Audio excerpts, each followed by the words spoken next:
bienvenue dans Chine France le journal, votre émission quotidienne d'information sur la Chine sur Mandarin TV. Tout de suite, les titres de ce journal.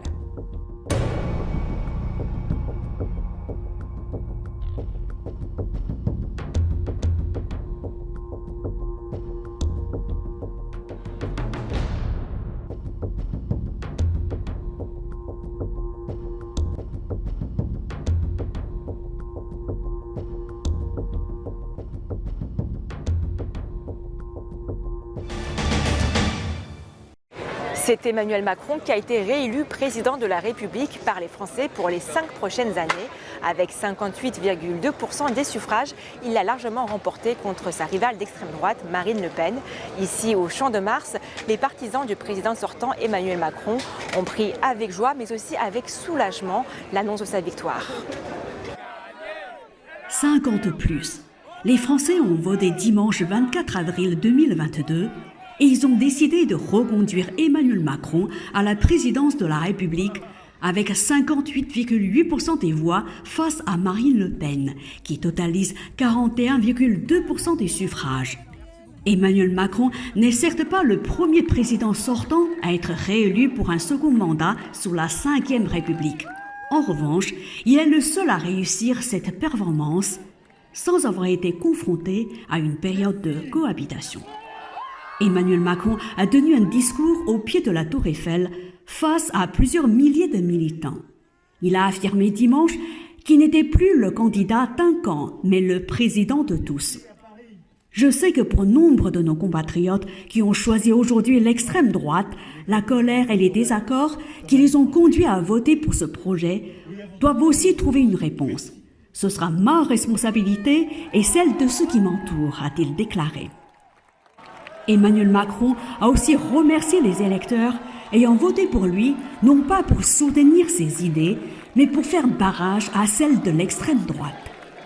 Le président a promis une méthode refondée pour gouverner la France, assurant que nul ne se sera laissé au bord du chemin.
Écoutez, grand plaisir, grand soulagement.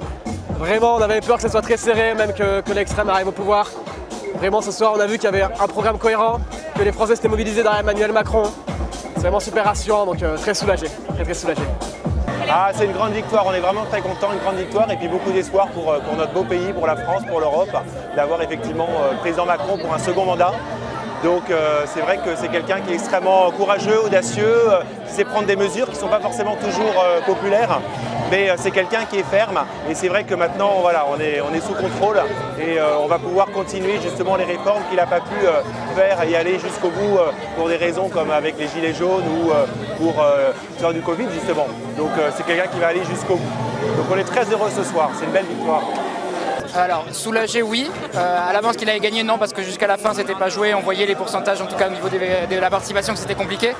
Mais voilà, aujourd'hui, quand son visage est apparu à 20h, oui, ça a été un grand soulagement. Et que souhaitez-vous pour la France par la suite avec ce nouveau président Emmanuel Macron, qui est le président sortant également Voilà, qui est le président sortant, oui. Ce que je voudrais, c'est concrètement qu'on arrive finalement à réussir ce qui n'a pas réussi à être fait les 5 dernières années. C'est-à-dire finalement trouver un destin commun, finalement, qu'on arrive tous à s'unir sous un projet commun. Le projet d'Emmanuel Macron, ses avantages, il va falloir l'expliquer pendant 5 ans, mais en tout cas je pense qu'il y a du travail à faire, les législatives arrivent et il va falloir continuer à convaincre tout le monde justement que tout le monde peut s'unir derrière Emmanuel Macron pour porter la France pour les 5 prochaines années. Soulagé dans un premier temps. Comme on le disait, c'était une victoire qui n'était pas forcément gagnée d'avance. Donc oui, vraiment soulagé de ce nouveau quinquennat avec Emmanuel Macron. Alors Emmanuel Macron, il a beaucoup de travail. C'est vrai qu'on l'attend beaucoup sur des grands sujets, comme le pouvoir d'achat, comme la retraite, comme la santé surtout. Et puis après, à continuer, est un vrai président proche des Français, avant tout de nos jeunes, parce que nos jeunes, souvent ils sont laissés de côté. Et donc je pense qu'il y aura un gros travail à faire aussi autour d'eux. Voilà. Reportage par Mandarin TV. Le président chinois Xi Jinping a félicité Emmanuel Macron pour sa réélection à la présidence française. Xi Jinping a déclaré qu'au cours des 5 dernières années, le partenariat sino-français avait maintenu des niveaux de développement élevés. Il a noté que les deux parties continuaient d'approfondir leur coopération pragmatique et de lutter ensemble contre la Covid-19.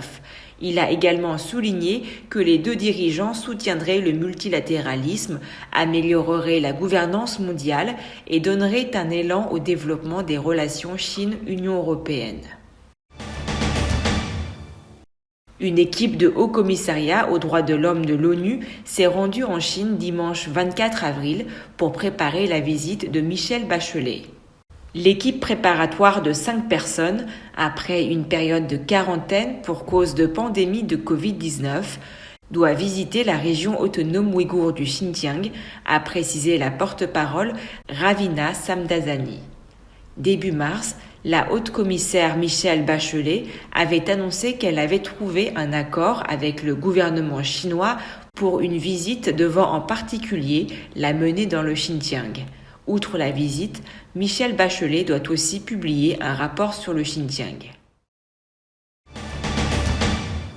Le district de Chaoyang à Pékin, qui compte quelques 3,5 millions d'habitants, lancera 3 séries de tests d'acide nucléique de masse à partir de lundi, après que le district a enregistré plusieurs cas de Covid-19 dans la dernière flambée épidémique de la capitale. Le test s'applique à ceux qui vivent et travaillent dans le district et se déroulera respectivement lundi, mercredi et vendredi, a indiqué dimanche dans un avis l'équipe responsable de la prévention et du contrôle des maladies de Chaoyang. Chaoyang a signalé 11 nouvelles infections au Covid-19 entre samedi après-midi et dimanche après-midi, portant à 26 le nombre total dans le district depuis vendredi. Les habitants de Chaoyang sont invités à passer un test avant d'aller travailler lundi et à réduire autant que possible leurs activités sociales. Face à la recrudescence de cas, certaines zones de Chaoyang, où a été enregistrée la présence de cas de Covid-19, ont connu une ruée dans les supermarchés pour constituer des stocks d'aliments dimanche après-midi, ont rapporté divers médias locaux. Pour soulager la situation, les entreprises de commerce électronique de produits frais de Pékin ont immédiatement activé des mécanismes d'intervention d'urgence pour allouer et augmenter l'offre de produits alimentaires, notamment de la viande, de la volaille, des œufs, du lait, des fruits et légumes frais. Le Bureau municipal des affaires commerciales de Pékin a également souligné lors de la conférence de presse de dimanche que l'approvisionnement en produits de première nécessité était suffisant à Pékin et que les liaisons vers les fournisseurs de marchandises fonctionnaient normalement. Le 24 avril marque la 7e journée de l'espace en Chine. Après l'atterrissage réussi de la sonde chinoise Tianwen-1 sur Mars, la Chine envisage désormais le développement futur de son programme d'exploration planétaire en explorant ensuite les astéroïdes, a déclaré un responsable de l'administration spatiale nationale de Chine.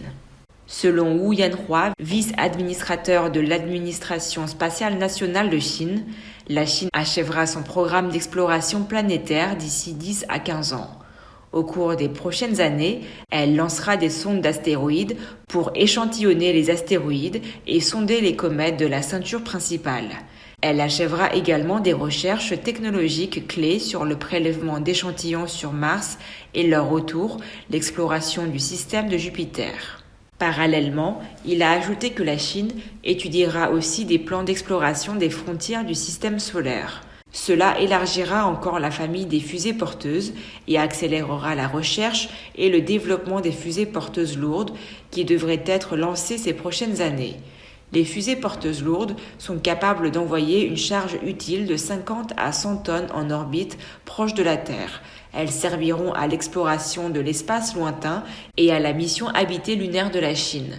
La sonde Tianwen-1, la première mission martienne chinoise, a été lancée dans l'espace à bord de la plus grande fusée porteuse lourde du pays, la Longue Marche 5, le 23 juillet 2020 depuis le site de lancement des engins spatiaux de Wensang dans la province de Henan.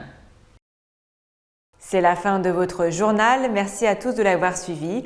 Pour vous abonner à la chaîne YouTube de Mandarin TV, il vous suffit de cliquer sur s'abonner et n'oubliez pas d'activer la petite clochette de notification pour ne rien rater. Très belle journée ou très belle soirée à tous.